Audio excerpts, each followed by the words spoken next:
Hey y'all, this is AL Think Madame, and this is the recap review for 61st Street. So this episode started where it left off last time, and we end up seeing the police officer who was killed partner going over the wire. He's listening, trying to figure out what was going on. Don't know if it's some corruption. This man is just like, every time he look up, it's like every time he steps one more foot into the lion's den, he's just like, okay, maybe I should have just left this alone.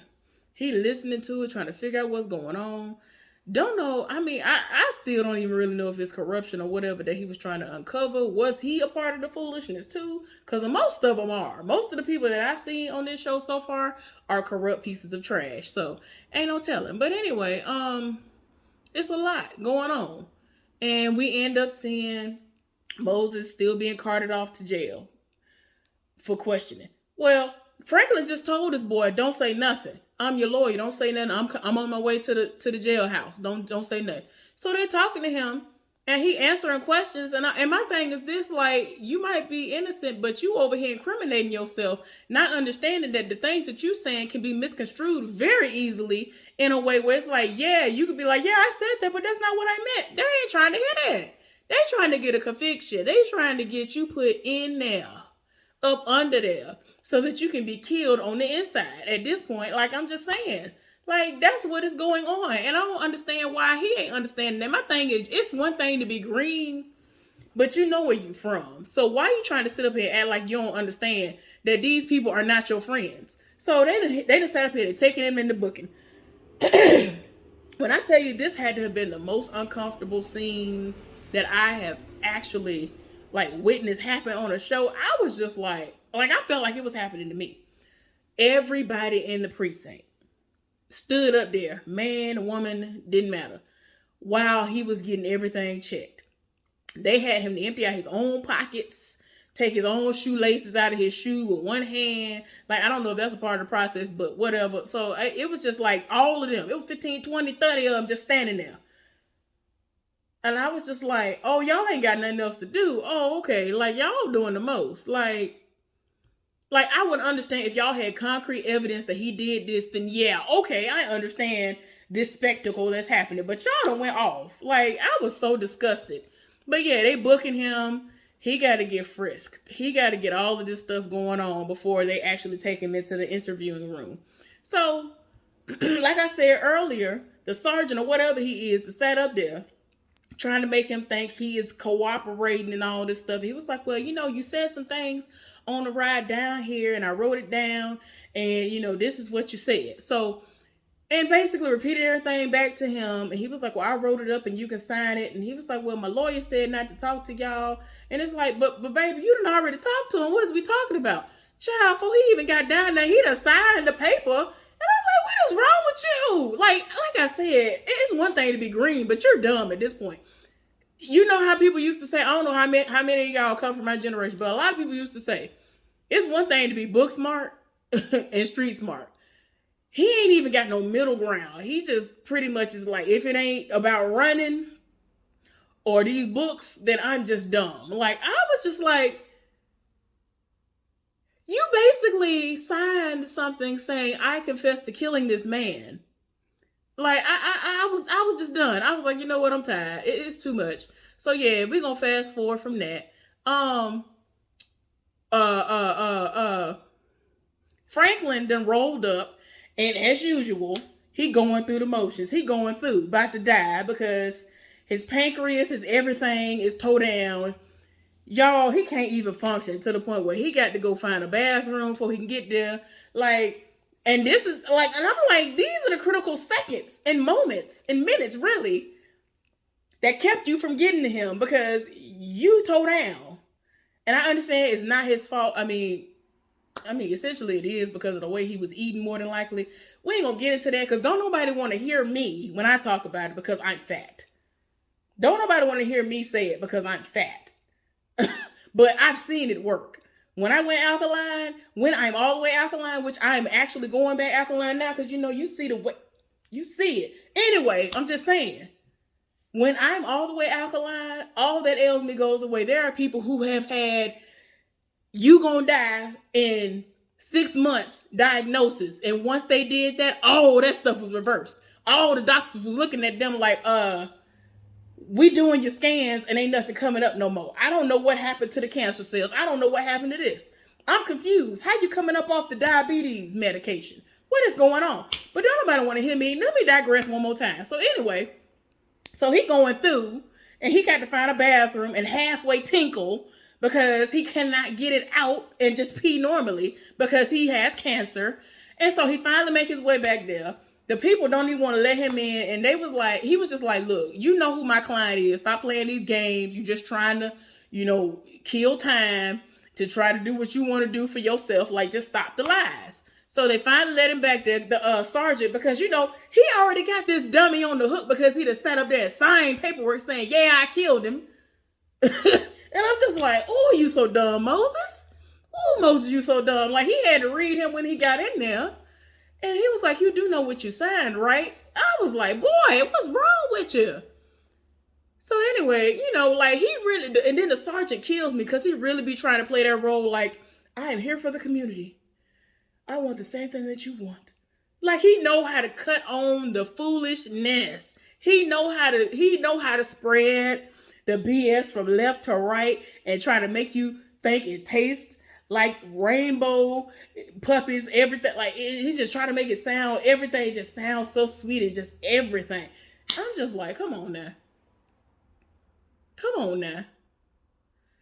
Now, it just got to a point where he had to read this man. He was like, look, yes, I'm his lawyer. I understand that I'm not who you thought I should be, but I am his lawyer. It don't matter what you think. And so he was like, yeah, I was surprised because, you been doing this for 20-some, 30-some years. He was like, okay, you've been doing it long too, your job. He was like, yeah, but you on the brink of retirement because he really is. He's supposed to be retiring soon. And so he basically reading him like, if you stay around and you pursue this case, you're going to look like a fool, but go off though. Like, y'all, this show really been tearing my nerves up, and I'm so sick and tired of this sergeant or whatever it is he is. So anyway, at this moment, Franklin still has not told his wife what was going on. She done called him, and he finally answering because he's outside of the precinct and was like, okay, now what's going on? The doctor done called me. Like, what's going on? So he was like, oh, ain't nothing going on. I'll tell you about it, whatever. Lying to his wife. And I'm just like, child.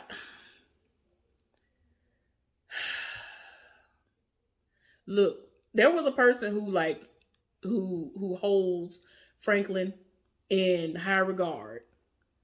And he rolled up on him about the case. And he was like, look, you need to let me represent this case. Let me represent Moses Johnson. He know me. I know him, whatever. Like, he kind of, like, gave him an ultimatum, threatened him a little bit. It was like, if you don't let me, be over this case, then, whatever. I was like, you don't want off Franklin? So his wife, Martha, she done met up because now she has a larger gathering because her numbers are rising in the polls. People are seeing her as favorable and all this because she still walks around barefoot and all this other stuff.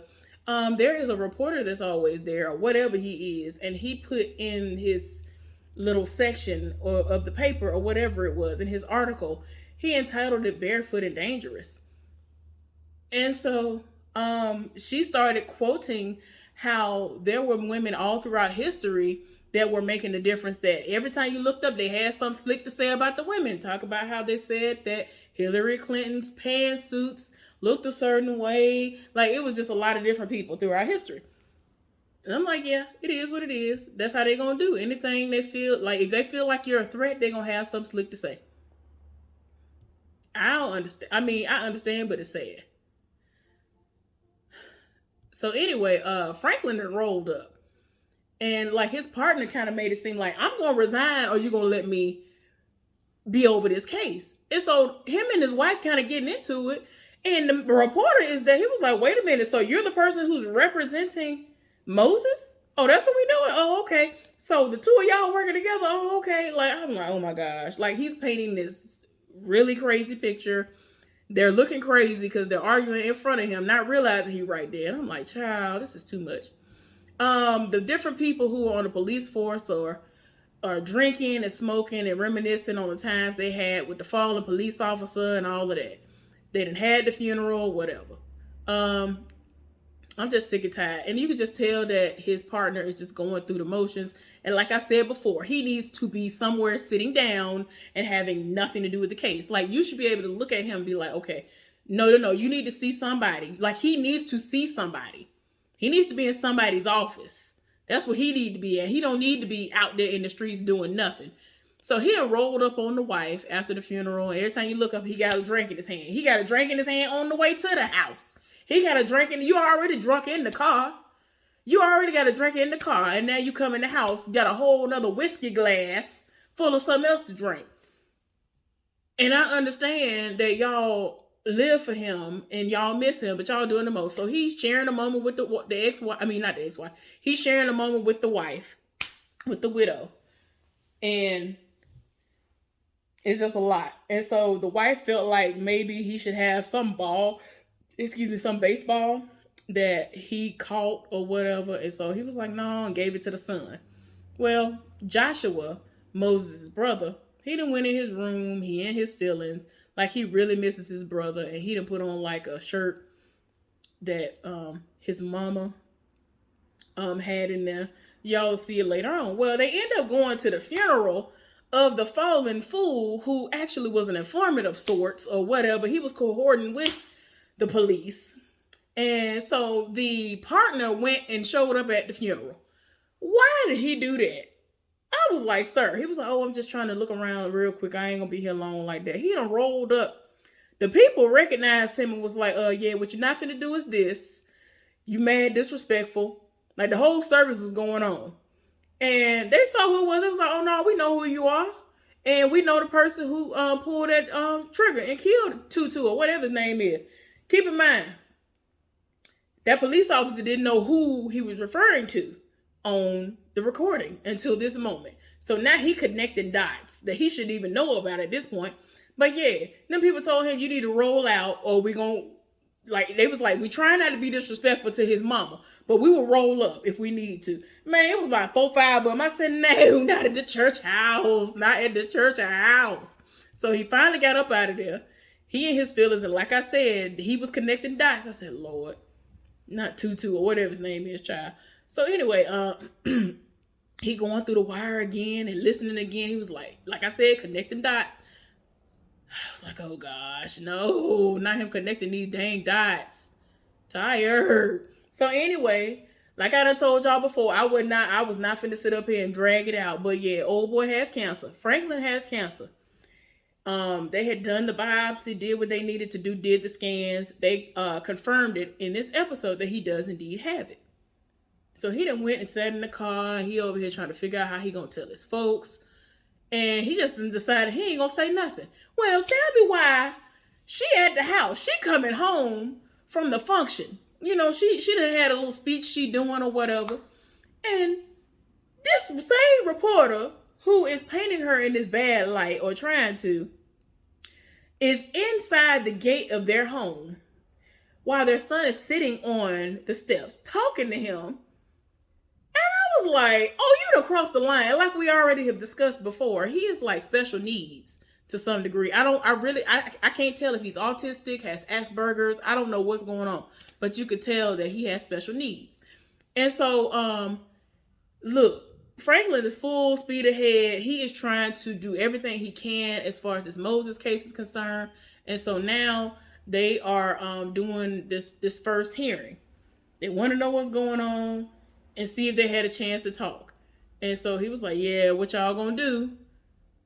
And so they taking him to the back. They finna book him. It is what it is. Because as of right now, and look, he trying to say he ain't guilty. Well, we gonna see. Right now, we gonna hold you on $1 million bail. And so he had to explain to the mama that, you know, of course, you got to put up 10% to get him out. But I'm saying to myself, the way she was talking to him, she like, oh, all we got to do is get 100,000 and he'll get out. And so I'm like, girl, that's just to get out for the moment. They still got to have the trials and whatever else, honey, because he probably still going down unless y'all can find the evidence y'all need, which is like few and far between. You ain't really finna get that. So anyway, and she was just like, well, because he was like, well, we know ain't nobody got that. So she was like, oh, I'm gonna get it. We're gonna raise the money. So she's determined to do that. Well, tell me why.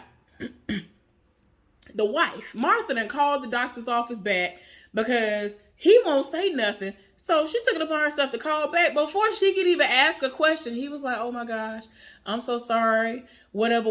And this is in the moment. Now she's finding out this man has cancer.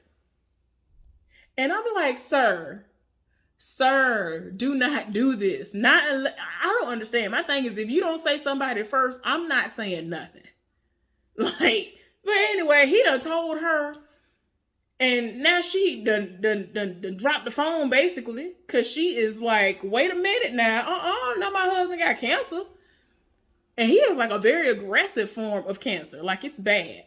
Well, anyway, we end up seeing Moses' mama roll right up to a group of people, a group of corner boys. One of them is that main dude who that leader told to find Moses, get rid of him, do whatever you need to do. Well, some kind of way she found out, or she suspects that they might try to come after her other son, and was like, don't look at him, don't talk to him, don't say nothing to him. And like, she like rolled up, and like she dared any of them to try her. Like, she rolled up. It was a gang of them. And they looking at her like, oh, she ain't nobody. She just a random old woman, whatever.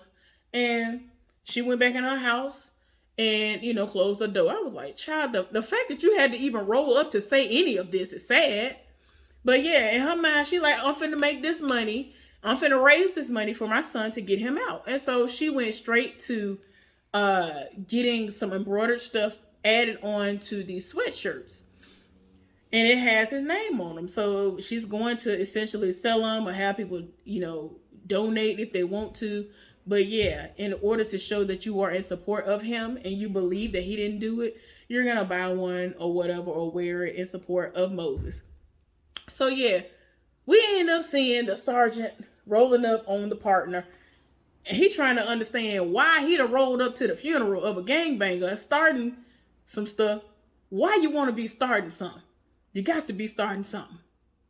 I'm going to say it one more time. I'm not going to stop. Now, I'm going to need for y'all to know that that's what Michael Jackson was saying in that moment, but I digress. But anyway, yeah, he trying to understand what's going on. And so he trying to act like he didn't know what was really going on like that. It wasn't that deep. And I'm like, stop trying to make it seem like, oh, I was just emotional, even though he was, but he was trying to stir up a little bit more and got more than what he bargained for. So I was like, yeah, you found out about Tutu.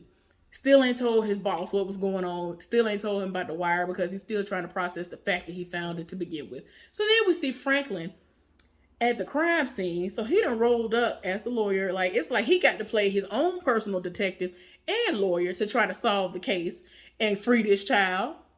And there's this guy, the guy who saw it all. There's a man who he first ran to, I told y'all before, he had a dog. And so he appeared from out of nowhere and he was like, I saw what happened. I saw the whole thing. So he is looking like, oh my gosh. Oh my gosh. It's like he hit the jackpot because it's like, what you mean? You saw the whole thing. So yeah. And I got excited too, but I'm just like, child, it's a lot. Well, Franklin rolled up at the house, kissed his wife, and then walked off. So he's going to still sit up here and act like he don't know what's going on. As soon as he started walking off, she was like, I know what's going on. And she tired. She tired of her spirit. Y'all, eventually she tells him, I'm not telling your son anything. You're going to be telling him that you're dying. Like, they eventually talked about the severity of it all. And she was like, I'm not doing that. I'm not telling him none of this. But, in that moment, she did tell him that I know what it is. I know what's going on. And he kind of broke down and it cried. And it was a beautiful moment. Moses is trying to come to terms that he is in jail. So it just is what it is. And like, he's still trying to have his moments where he's working out like he typically would do when he was, out there and getting ready to go off to school. But that's no longer the reality. But anyway, y'all, that's the end of this recap review. Thank y'all so much for tuning in. I hope y'all enjoyed it. Subscribe to my channel if you have not done so. Give this video a thumbs up. And let's talk about it in the comment section. I'll be back in a few minutes. All right.